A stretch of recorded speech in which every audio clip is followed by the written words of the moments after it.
in the video where I first introduced the concept of entropy, I just tried something out. I defined my change in entropy. I defined my change in entropy as being equal to the heat added to a system divided by the temperature at which it was added to the system. And then I tested to see if this was a valid state variable. And when I did that, I looked at the Carnot cycle. And just as a bit of a review, never hurts to review. Let me draw the PV diagram here. We saw that, okay, we start at this state here, and then we proceed isothermically. We removed little pebbles off the piston, so we increased the volume and lowered the pressure. Then we proceed adiabatically, where we isolated things. We moved like that. That was adiabatically. Then at this other isotherm, we added the pebbles back. So we added some pebbles back. And then we isolated the system again. So adiabatically, we continued to add more pebbles, and we got back to our original state. And I did a couple of videos where I showed that if you take the heat added here, so this is all being done at some high temperature, T1. This is being done at some low temperature, T2. That there's some heat being added here, Q1, and that there's some heat being released here, Q2. And since these are adiabatic, there's no transfer of heat to and from the system. And when I looked at this, when I looked at the Carnot cycle, and I used this definition of entropy, I saw that the change in S, the total change in S, when I go from this point all the way around and got back, the change in S was equal to Q1 over T1 plus Q2 over T2. And then I actually showed you that this was equal to 0, which is exactly the result that I wanted to see. Because in order for this to be a state variable, in order for S to be a state variable, it should not be dependent on how I got there. It should only be dependent on my state variables. So even if I go on some crazy path, at the end of the day, it should get back to 0. But I did something, I guess, a little bit. What I did wasn't a proof that this is always a valid state variable. It was only a proof that it's a valid state variable if we look at the Carnot cycle. But it turns out that it was only valid because the Carnot cycle was reversible. And this is a subtle but super important point, and I really should have clarified this on the first video. I guess I was too caught up showing the proof of the Carnot cycle to put the reversibility there. And before I even show you why it has to be reversible, let me just review what reversibility means. Now we know that in order to even define a path here, the system has to be pretty close to equilibrium the whole time. That's the whole reason why throughout these videos I've been drawing this piston. It had the gases down here, and then I'll have always, instead of having one big weight on top that I took off or took on because it would throw the system out of equilibrium, I did it in really small increments. I just moved grains of sand, and so that the system was always really close to equilibrium. And that's called quasi-static, and I've defined that before. Quasi-static. And that means that you're always in kind of a quasi-equilibrium, so your state variables are always defined. But that by itself does not give you reversibility. You have to be quasi-static and frictionless. In order to be reversible. Now, what do we mean by frictionless? Well, I think you know what frictionless means. Is that, like you see in this system right here, if I make this piston a little bit bigger, that when this piston rubs against the side of this wall, in kind of our real world, there's always a little bit of friction. Those molecules start bumping against each other, and then they start making them vibrate. So they transfer some kinetic energy from just by rubbing into each other. They start generating some kinetic energy or some heat. So you normally have some heat generated from friction. Now, if you have some heat generated from friction, when I remove a pebble, first of all, when I remove that first pebble, it might not even do anything because it might not even overcome you can kind of view it as the force of friction. But let's say I remove some pebbles and this thing moves up a little bit. It moves up a little bit. But because some of the, I guess you could say, the force differential, or the pressure differential between the pebbles and the gas inside, and the pressure of the gas was used to generate heat as opposed to work, when I add the pebbles back, if I have friction, I'm not going to get back to the same point that I was before, because friction is always resisting the movement. So in order for something to be reversible, when I remove a couple of pebbles, if I remove 10 pebbles and add the 10 pebbles back, I should be at the exact same state. But as you know, you can just do the thought experiment. If there's friction, I won't be at the exact same state. My piston won't move as much as you would expect if it was frictionless. So this is key. This is a key assumption for reversibility. Now, the Carnot cycle, by definition, is reversible.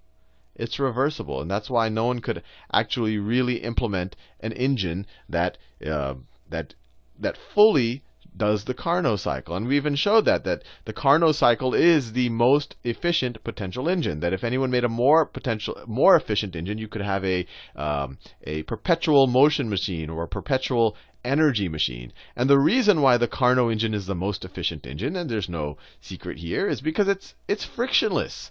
Any engineer who makes engines can tell you, wow, if I could just remove all of the friction from my system, I would get a lot more efficient. Now, with that said, so I've told you that, look, this has the definition doesn't have to be, it happened to work, Q divided by T, because I was dealing with a reversible system. And just to hit the point home, let me show you that it would not have worked if I had just defined it Q divided by T on an irreversible system. So let's say that I have, let me draw another PV diagram.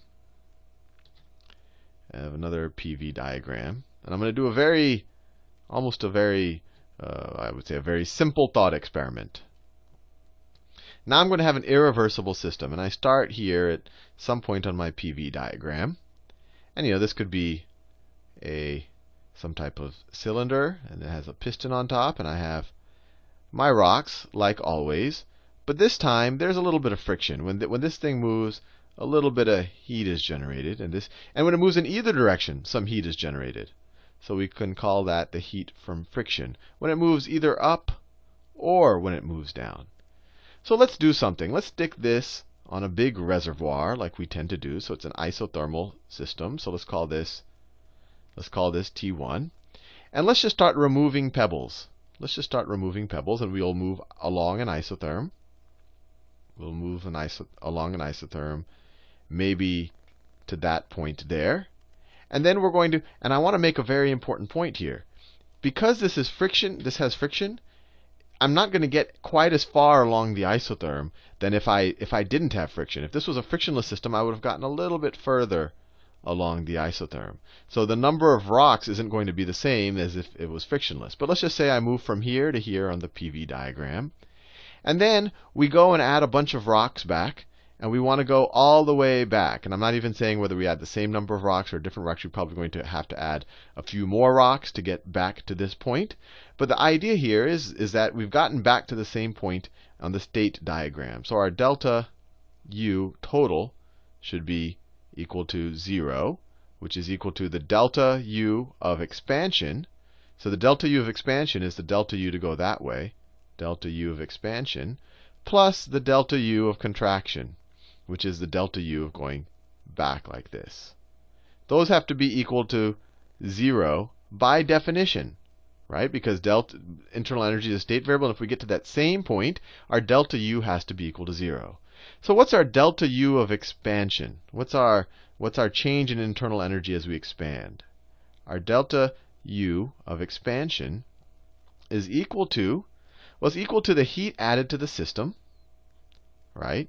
It's equal to the heat added to the system minus the work done by the system, minus the work done by the system. So minus work done by the system, and we know how much work was done, this whole area right there. And then plus the heat added by the friction. There's some heat added by the friction. Let me do that in brown. Plus some heat added by the friction. What's that? I was on some random website on the others were off the screen, and all of a sudden that cartoon sound started up. I had no idea what that was. But anyway, where was I? So I said our change in internal energy from expansion is going to be the heat added to the system from our reservoir minus the work done by the system as we expand, plus the heat added to the system or generated by the system. I guess you could say it's not being added. This is the system is creating this heat itself as it expands, as this friction right there. Fair enough. So this is the one variation when now that we're not dealing with a reversible process, we have this friction. Now what's our change in energy from contraction? So our change in internal energy from contraction is going to be the heat that leaves the system, that has to go back into the reservoir as we contract, because otherwise, if we didn't have the reservoir, the temperature would go up. But we want to release heat, so we want to say heat released. And I'm going to do something. Let's just assume that all of the Q's are positive. So if I'm releasing heat, it's going to be a minus Q released. Let's just say this is a positive number, and if I'm releasing it, it's going to be a minus right there. And I want to just do that, it'll hopefully make things a little bit clearer. Plus the work performed on the system. I'm assuming that work is always positive, so if we're doing work, it'll be minus work. If work is being done to us, it'll be plus work. But in this situation as well, we're still adding heat from friction, or heat from friction is still being generated in the system. This is still positive. In either direction, when we move upwards or downwards, the system is generating friction. Now, we always said we went all the way here, and we went all the way back. So the sum of these has to be equal to 0, because it's just a state variable. So if the sum of all of this has to be equal to 0, let's sum this up. So this gets us to QA minus QR. So the heat accepted minus the heat released. The W's cancel out. Plus, let me see right here, plus 2 times the heat of friction in either direction. All of that has to be equal to 0. Let's see. What we can do is we can rewrite this as the heat accepted minus the heat released is equal to minus 2 times the amount of heat generated from friction. And then if we just switch these around, we'll get the heat released minus the heat accepted is equal to, well, I just wanted to get all positive numbers, 2 times the heat of friction. Now, why did I do all of this? Because I wanted to do an experiment with an irreversible system, and this was a very simple experiment with the irreversible system. Now, we said that delta S, which a long time ago I defined as Q divided by T. And in this video, I said it had to be reversible. I wanted to show you right now that what if I didn't make the constraint that this has to be reversible? Because if this doesn't have to be reversible, and I just use this definition right here, you'll see that your delta S here would be, you just divide everything by T. You would just divide everything by T, because our temperature was constant the entire time. We were just on a reservoir.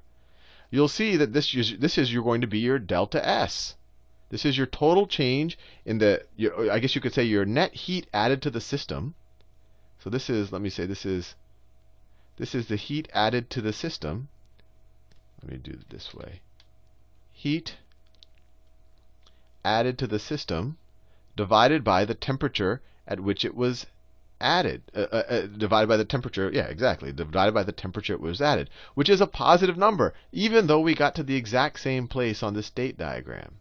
So in an irreversible system, this wouldn't be a valid state variable. So it's only a valid state variable if it's reversible. Now, does that mean that you can only talk about entropy for reversible reactions? No, you can talk about entropy for anything. But what you do is, and this is another important point, so let's say that I have some irreversible reaction that goes from here to here. And I want to figure out its change in entropy, right? And it might have done all sorts of crazy things. It's an irreversible reaction. Its path might have gone like that. That's even assuming it's quasi-static. We can even look at its path like that. If we wanted to figure out its change in entropy, though, we wouldn't worry about the heat that was added to it and the different temperatures at which it was added. We wouldn't worry about that. We would just say, okay, what would have it taken for a reversible system to go from this state to this state? And then maybe a reversible system would have done something like this. Sorry, I want to make it a smooth curve. Maybe a reversible system might have done something like that. And this change, this heat added by the reversible system divided by the temperature for the reversible system would be the change in entropy. And this change in entropy, we could say call this S final, and this is S initial. It's going to be the same for both systems. It's just we don't use the irreversible system to figure out our entropy. We would use the reversible heat and temperature to figure out the actual change. Hopefully that clarifies something else. It's on some level a subtle point, but on some level it's super important because you can't, the thermodynamic definition of entropy has to be this. It has to be heat added to a reversible system divided by the temperature it was added, not just heat to any system. It just happened to work when I did it, and I should have been clear about it when I first explained it, that it worked only because it was a Carnot cycle, which is reversible.